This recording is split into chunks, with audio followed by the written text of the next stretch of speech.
Hello friends, welcome to খেল দুনিয়া। কলকাতা ডার্বিতে আবারও জয় মোহনবাগানের। কলকাতা ডার্বি যেন জয়ের একটা অভ্যাস করে নিয়েছে মোহনবাগান। প্রত্যাশা মতো এবারও কলকাতা ডার্বিতে জয় পেল মোহনবাগান। তবে আজকের খেলাটা কিন্তু মোহনবাগান যথেষ্ট খারাপ ফুটবল খেলেছে।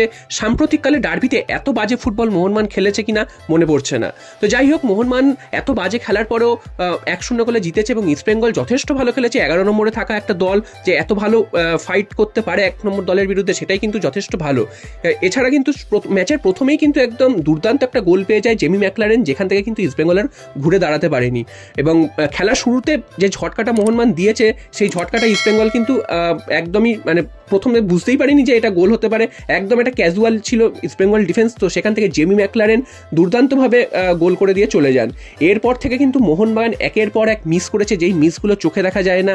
লিস্টান কোলাসা, মনভীর সিং প্রত্যেকেই কিন্তু একের পর এক মিস করেছেন। জেমি ম্যাকলারেনও কিন্তু বেশ কয়েকটা সুযোগ পেয়েছে, তিনিও মিস করেছেন। সাহাল আব্দুল সামাদ, তিনিও মিস করেছেন। তো এইভাবে কিন্তু একের পর এক মিসের পালা চলেছে এবং সেগুলো না হলে কিন্তু মোহনবাগান ইজিলি 3-4 গোলে এগিয়ে যেতে পারতো। তো এই মিসগুলো কিন্তু একটা সময় কস্টলি হয়ে গেছিল। তারপর কিন্তু আস্তে আস্তে খেলায় ফেরার চেষ্টা করে ইস্টবেঙ্গল এবং তখন থেকে কিন্তু ইস্টবেঙ্গল একের পর এক আক্রমণ সানিয়েছে। আমি যেটা প্রথমেই বললাম যে সাম্প্রতিককালে এত বাজে মোহনবাগানের খেলা বা এত ভালো ইস্টবেঙ্গলের খেলা ডার্বিতে সেটা কিন্তু দেখা যায়নি। আজকে কিন্তু ইস্টবেঙ্গল সেটা দেখিয়ে দিল। খুব দুর্দান্ত ভালো ফুটবল খেলেছে ইস্টবেঙ্গল। আজকের 15 থেকে 20 মিনিটের পর থেকে কিন্তু ইস্টবেঙ্গল খেলাটা ধরে নেয় এবং মাঝমাঠ যথেষ্ট ভালো খেলেছে। সেখানে মোহনবাগানের মাঝমাঠ কিন্তু ছিল ছন্দহীন। তো তোমরা জানো যে অনিরুদ্ধ থাপা তিনি খেলছিলেন না, তো সেই জায়গায় আপুইয়া খেলছিলেন, এছাড়াও সাহাল খেলছিলেন। তো এরা এত বড় বড় প্লেয়ার হয়ে আজকের কিন্তু একদমই অফ কালার, তারা কিন্তু একদম খেলতেই পারেনি। এক তো হঠাৎ করে ডার্বি চেঞ্জ হয়েছে, একটা ভেন্যু চেঞ্জ হয়েছে, তার জন্য তো একটা মানসিক প্রস্তুতিতে ধাক্কা লেগেছে, এটা ঠিকই। এবং এত সমর্থকদের সামনে একটা খেলার ব্যাপার, সেটাও হয়নি, সেটাতেও একটা ধাক্কা লেগেছে।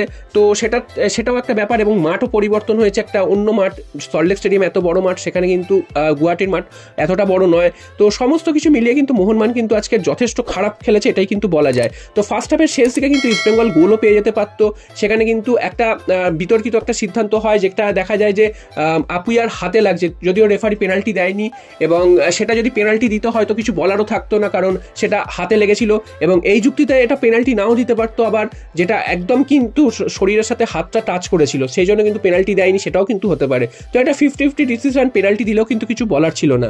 তো এটা ছাড়া কিন্তু রেফারিং কিন্তু আজকে যথেষ্ট ভুলভাল কিছু ডিসিশন দিয়েছে। প্রথমেই আমরা দেখেছি যে একটা জেনুইন কর্নার মোহনবাগানকে দেয়নি, যেটা ইস্টবেঙ্গলের গায়ে লেগে চলে যায়। সেই কর্নারটা দিলে কিন্তু সেখান থেকে একটা কর্নার আদায় করতে পারতো এবং সেখান থেকে একটা কিন্তু গোল হওয়ার সুযোগ তৈরি হতে পারতো। তো সেটা থেকে একটা নষ্ট হয়েছে। এছাড়াও কিন্তু বিভিন্ন ছোটখাটো ফাউল রেফারি ভুল দিয়েছে, সেটা কিন্তু বলাই যায়। মোহনবাগানের বিপক্ষে ইস্টবেঙ্গলের বিপক্ষে দুদিকেই কিন্তু এই ভুলটা হয়েছে। এবং সেকেন্ড হাফেও আমরা দেখেছি যে রেফারির বেশ কিছু ভুল রয়েছে।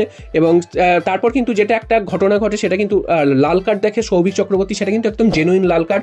দুটো হলুদ কার্ড দেখে তিনি লাল কার্ড দেখেন এবং দুটো হলুদ কার্ডই কিন্তু জেনুইন। তো এটা নিয়ে কিন্তু কোনো দ্বিমত নেই।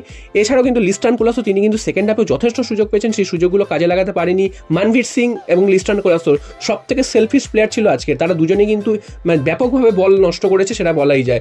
এবং জেমি ম্যাকলারেন আজকে যথেষ্ট ভালো ফুটবল খেলেছেন। অন্যদিকে কিন্তু কামিংস তিনিও কিন্তু চেষ্টা করেছেন, তবে তিনিও গোলের কাছে পৌঁছাতে পারেননি। এবং একটা সময় পর দেখে মনে হচ্ছিল একটা বিরক্তিকর ফুটবল চলছে এবং সেখানে দেখে মনে হচ্ছিল যেন খেলার ইচ্ছাই নেই মোহনবাগানের। এবং তারপর কিন্তু সেকেন্ড হাফে যথেষ্ট ভালো ফুটবল আরও ভালো খেলেছে ইস্টবেঙ্গল। রেড কার্ড খেয়ে যাওয়ার পরও মনে করা হয়েছিল মোহনবাগান হয়তো এবার চেপে ধরবে, সেখানে কিন্তু নামিয়ে দিয়েছিল গ্রেগ স্টুয়ার্টকে। অনেকদিন পর দেখেছিলাম গ্রেগ স্টুয়ার্ট 20 মিনিট তিনি মাঠে ছিলেন। তো তারপরেও কিন্তু ইস্টবেঙ্গল 10 জনে হয়ে যাওয়ার পরে যথেষ্ট মোহনবাগানকে বেগ দিয়েছে বলা যায় এবং বেশ কিছুবার মোহনবাগান বক্সে হানা দিয়েছে। ডিফেন্সে যথেষ্ট ভালো ফুটবল খেলেছেন অ্যালবার্টো রড্রিগেজ, তিনি কিন্তু দুবার নিশ্চিত গোল বাঁচিয়েছেন। একবার ফার্স্ট হাফে প্রায় ক্লেটন গোল করেই ফেলেছিল, সেখান থেকে কিন্তু ক্লিয়ার করেছেন এবং সেকেন্ড হাফে কিন্তু তিনি একটা যথেষ্ট সুন্দর ট্যাকেল করে কিন্তু বল ক্লিয়ার করে দেন। তা না হলে কিন্তু মোহনবাগানের কপালে আজকে দুঃখ ছিল। তো সব দিক থেকে মোহনবাগান কিন্তু এই মুহূর্তে দুর্দান্ত একটা পজিশনে চলে গেল, লিগ জেতার প্রায় অনেকটাই ওপর দিকে চলে গেল।